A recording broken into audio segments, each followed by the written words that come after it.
بسم الله الرحمن الرحیم. زه بختیار شګیوال یم او تاسې ته ښه راغلاست وایم.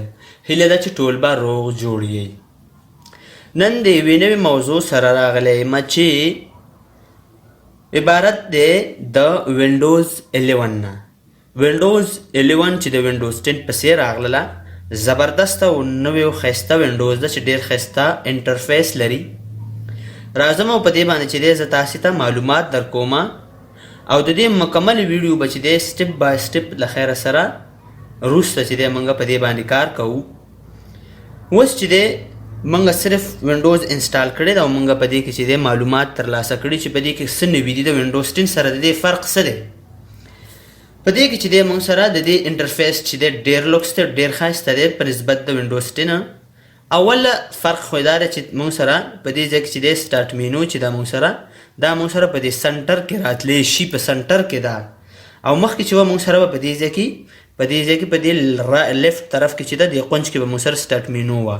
اوس چې دی موږ سره په دې سنټر پوزیشن باندې راغلی ده او موږ کولی شو چې دا هم دلته راولو په دې کې، ځکه چې د دې خپل کمانډ شاته پروت دی او د کمانډ د آن او آف په ترو باندې موږ په لیفټ او سنټر کمانډ دی موږ سره کولی شو چې دا موږ چیک وو، دا موږ په دې ځای کې په سنټر پوزیشن نه په لیفټ پوزیشن کې راولو.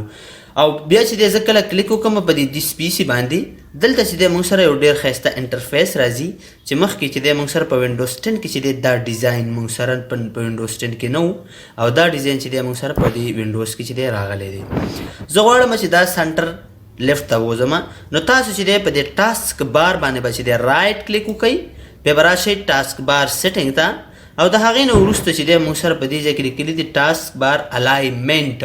نو زه چې دی کله دا سنټر انتخاب دی نو لیفټ چې زه انتخاب کړم نو زموږ چې دی سټارټ مینو مقه لیفټ طرف ته راله څنګه چې په وینډوز 10 کې وه. نو دغه چې دی موږ سره یو نوی انټرفیس دی، یو فرق یې دلته دی موږ سره.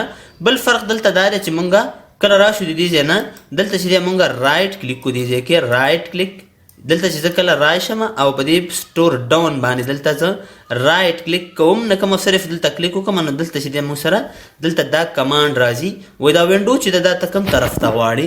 زه ته یم چې ما ته په دې رایټ طرف کې او په دې لاندې برخه کې چې دی دا ما ته راکړه نو دا په دې ځای کې شو. که زه بیا دلته ودرېږم زه ته یم چې دا ما ته دې قونج ته ویسه نو دا دې قونج ته شو. یو خوبي چې ده موږ سره په دې ځای کې ده. نو دغه چې دی موږ سره د وینډوز 10 چې دی موږ سره د وینډوز 11 انوایرمنټ دی او په دې کې چې دی موږ دغه ډیزاین چې دی تاسو ته موږ ایکسپلین کړ، دغه ډیزاینونه په دې کې چې دی نوي راغلي دي او دغه چې دی موږ سره په دې شکل باندې کار کوي. نور چې دی د وینډوز 10 سره چې دی زه راشم دلته سیټینګس ته، په سیټینګ کې چې دی موږ سره ډېر کم څه چې دی اضافه شوي دي دې ځای کې. د وینډوز 10 سره چې دی بیخي په دې ځای کې نور فرق نشته، صرف دغه یو کمانډ چې دی اکسیسیبیلیټي په نوم باندې دا چې دی موږ سره په وینډوز 10 کې نه و، نور هر څه چې دی دا ټول موږ سره په وینډوز 10 کې دي. په وینډوز 10 کې او 11 کې ځکه راشم دلته ولیکم کنټرول پینل ته زه راشم او دا ما انټر کړ نو کنټرول پینل ته تاسو راشئ دلته نو وګورئ چې دی دا شکل و صورت چې دی د دې په دې شکل باندې راغلی لارج آیکن. نو دا موږ سره چې دی لارج آیکن شو د دې ځای نه، نو دا چې دی موږ سره په دې ځای کې په وینډوز 10 کې او په وینډوز 11 کې چې دی دا موږ سره بیخي چې دی سیم ټو سیم دي، په دې کې چې دی ډېر زیات کم فرق نه لیدل کېږي. نو په دې کې چې دی موږ سره فرق نشته دی، نو صرف دغه مخکې چې دی موږ په دې انټرفیس کې چې دی موږ ښه ډیزاینونه لرو او ښه چې دی په دې ځای کې ښه کارونه کېږي.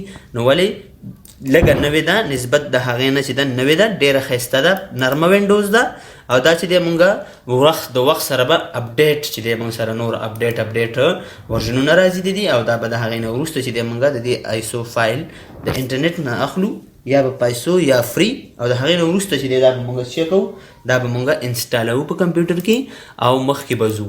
اوس چې دی په افغانستان کې چې دی زیات خلک چې دی په همدې وینډوز 7 کې لا لګیا دي او ورپسې چې دا وینډوز 11 راغله نو د 7 نه 10 ده او 10 پسې چې 8 ده او بیا 10 ده او د هغې نه وروسته 11 ده. ولې زموږ په دفترونو کې زموږ په نورو ځایونو کې چې دی له مخه وینډوز XP او وینډوز 7 چې دی کارېږي. نو زه ستاسې نه هیله کومه چې مونږه وینډوز 11 باندې کار کوو. تاسو زمونږ ویډیوګانې وګورئ. زمونږ کمپیوټر زمونږ د یوټیوب چینل بختیار کمپیوټر اکیډمي په نامه سره سبسکرایب کړئ او د بیل آیکن کې کاږئ چې ترڅو د هرې ویډیو نوټیفیکیشن په خپل وخت تاسو ته در ورسیږي.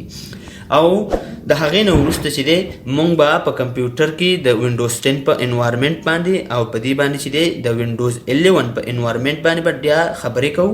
نورې ویډیوګانې به جوړو او په دا به انسټلیشن به د دې کوو او د دې به مونږ ډاونلوډ دا ټولې طریقې چې دی زه به تاسو ته د دې ښایم. او یوه ستونزه په دې کې بله ده چې TPM په نوم باندې چې دی موږ سره یو چیپ دی چې دا په کمپیوټرونو کې لګېدلی وي خو ولې دا ډي اکټیویټ یعنې ډیسیبل پروت وي. د بایوس د لارې نه چې دی دا به موږ څنګه انیبل کوو او یا به اکټیویټ کوو چې موږ سره وینډوز 11 چې دی دا انسټال شي. نو دغه زمونږ معلوماتو هیله ده چې دا دې نه تاسې ګټه پورته کوئ. نو د دې ویډیو بیا هم درته یادونه کوم چې زمونږ د یوټیوب چینل در سره سبسکرایب او د ګنټۍ نښان کېږه چې تر څو زمونږ د هرې ویډیو نوټیفیکیشن په خپل وخت تاسې ته در ورسیږي. د الله په امان.